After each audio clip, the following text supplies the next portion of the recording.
Fala pessoal, tudo bom? Olha só, eu vou começar uma série de vídeos aqui dando algumas dicas para quem quer ler poesia, né? Para quem quer ler textos em verso. Para quem quer ler esse tipo de texto e por achar muito difícil ou muito distante, ou começou um livro e desistiu no meio, ou sequer tentou, né? Eu vou mostrar aqui com uma série de dicas como que dominando algumas técnicas é muito fácil, se torna muito fácil a leitura de qualquer poema, tudo bem? Então, a primeira coisa que eu queria destacar é o seguinte: há uma diferença entre o texto em verso e o texto em prosa, ok? O texto em verso, ele é essencialmente musical, ele tem uma proximidade, uma natureza musical, certo? Veja só, quando nós falamos a linguagem corrida, ou lemos um texto em prosa, há também alguma musicalidade, certo?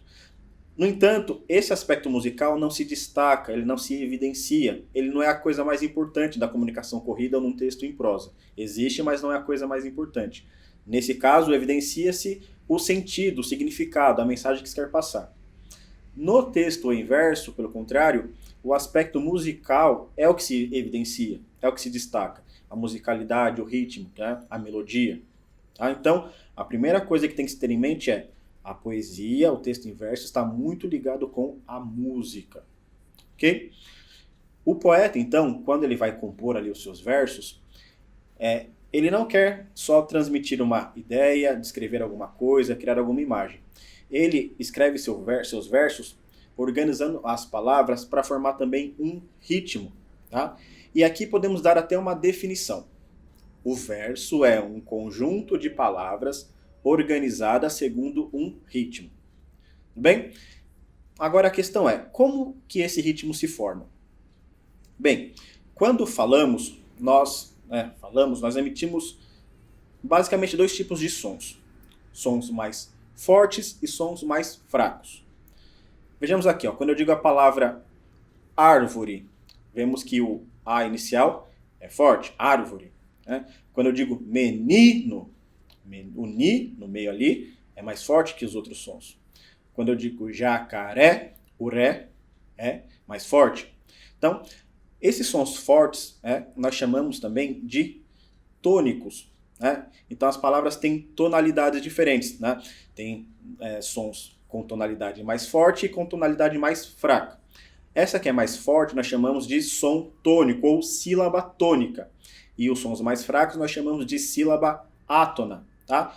Para uma analogia aqui para entender, para lembrar o que é esse tônico, pense na ideia de tônus. Tá? Tom vem da mesma raiz de tônus, certo? E tônus, pense em tônus muscular. Quando você está tonificado, está forte. O contrário de tonificado é relaxado, então é fraco. Ok? Então a sílaba tônica é o som forte. Sílaba átona é o som fraco. Tá? Então o poeta, sabendo da natureza das palavras, sabendo que as palavras têm essa característica, ele as organiza as palavras no verso, de modo que elas formem uma alternância mais ou menos regular entre sons fortes e fracos. E essa alternância entre sons fortes e fracos com alguma regularidade é o que forma o ritmo. Tá? Vamos ver um exemplo aqui, eu vou ler um trecho para vocês, uma estrofe, do poema O Leão e o Rato, que é uma fábula do La Fontaine, e aqui com tradução do Bocage. Diz assim: saiu da toca aturdido, da ninho pequeno rato, e foi cair insensato entre as garras de um leão. Então percebam que forma aí uma melodia, né? Uma coisa até inclusive gostosa de ouvir, né? Causa um deleite aos ouvidos. Isso aí é então o ritmo que se forma no poema pela alternância de sons fortes e fracos. Para perceber um pouco melhor essa coisa do som forte e fraco, eu vou fazer a mesma declamação agora do mesmo trecho e vou bater aqui no livro, coincidindo a batida com a sílaba tônica. Vejam só. Saiu da toca aturdido, da ninho pequeno rato, e foi cair insensato entre as garras de um leão. Tá? Então percebam que em cada verso existem 3 dessas batidas fortes. E é isso que marca essa regularidade, essa distribuição regular de sons fortes e sons fracos, ou de sílabas tônicas e sílabas átonas. Ok? Agora uma coisa muito importante. Para perceber esses sons mais fortes e mais fracos, sobretudo perceber esses mais fortes que marcam aí o ritmo do poema, na leitura do verso, nós não fazemos a análise de palavra por palavra como fizemos em árvore, menino e jacaré. Não. Tá? Para perceber esses sons que variam aí no verso, temos que ler o verso inteiro, tá? De preferência em voz alta, tá?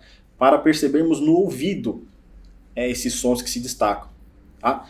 É no ouvido que a gente vai perceber. Os gramáticos dizem o som que fere, né? O som que fere o ouvido no momento da declamação. Perfeito?